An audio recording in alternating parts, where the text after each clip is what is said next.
Okay, so I am back and I have all of my rows sewn together. So this is row 1, and if I open it up, you can see it goes all the way down.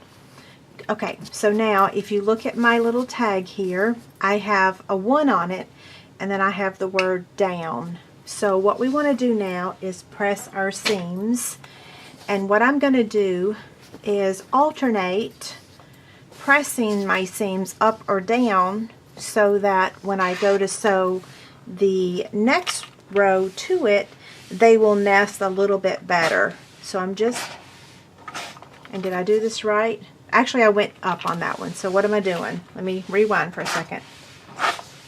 See, that's why it's helpful to have that on there, that it says down.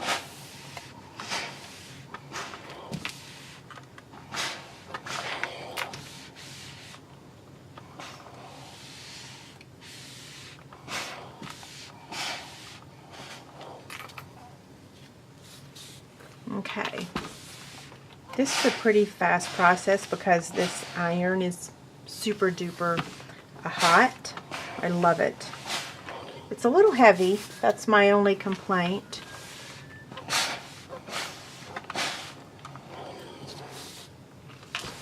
Okay, now I'm on my last one on row 1. I'm going to grab row 2. I'm going to do that really quick, and then we're going to pin. So I'll pause the camera and I'll be back. Okay, so I have row 2 and row 1. I'm going to place row 1 down. So here's the one over here. I'm going to place row 2 on top of it, and if you'll notice, now this seam is going that direction and this one's going this one. So what I want to do is pin, and I'm just going to start at this very first one, nest those together, and pin it. Now I'm going to come back down here to the end and line that up. And I am going to pin the bottom down here. Sometimes I get interrupted, or I get to sewing and things kind of start shifting. So I'm going to pin it down here so that it doesn't shift or anything. And then now I'm going to work my way to the right. Just kind of folding these up, getting them out of my way. Okay.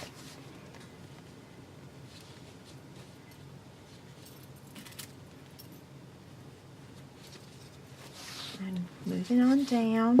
So I have not pressed 3 and 4. I will do that behind the scenes. But as soon as I'm done pinning this 1 and 2 together, I'm going to sew down the right side with a 1/4 inch seam. I'm not going to film that part. You guys have already seen me sew on my machine in this video, so I'm going to be doing the exact same thing, just sewing on the right side. I'll show you that now. So this is row 1 and row 2 pinned together, and I'm just going to sew down the right side, 1/4 inch seam. Okay, so I'll be back. Okay, so I have sewn row 3 to row 4 and row 1 to row 2. If I can get it open. There we go. So now all we have to do is sew the 3 to the 2. So I'm going to do the exact same thing. Just going to lie this flat. And that's why we alternated, you know, ironing those in the opposite direction so that they would nest really nicely.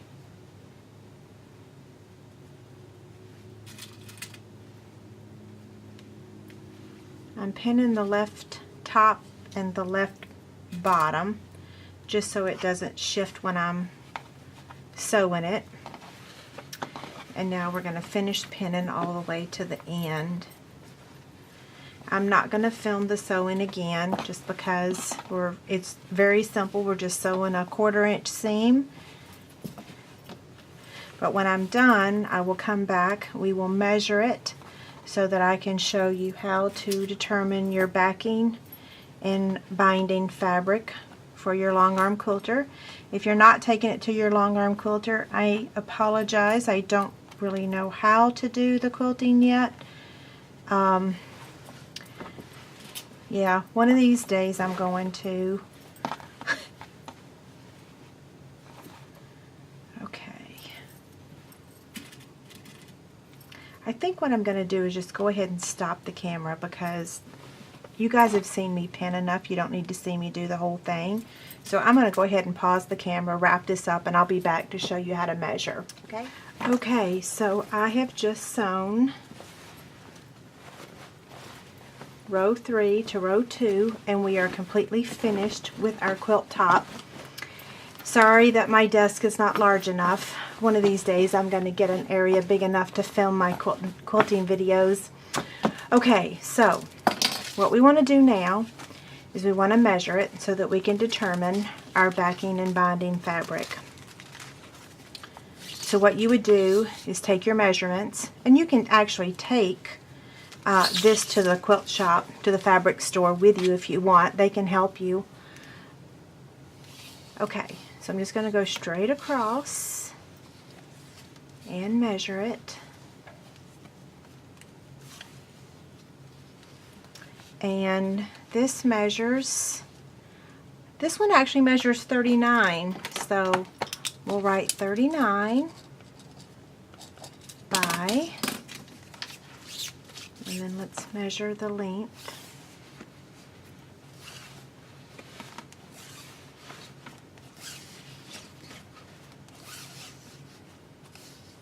$49, so 39 by 49. So let's get out my iPhone here. There is the Robert Kaufman quilting calculator. And I'm going to open it up, skip the ad, and then click on backing and batting. The width of the fabric is 43, that's standard. So the width of my quilt is 39 by 49, and I want 2 for the overage. And that actually shows that I need, oh wait, I gotta go back for just a second. Okay, 39 by 49, and I need, okay, that's right. So I need 1.5 yards for backing.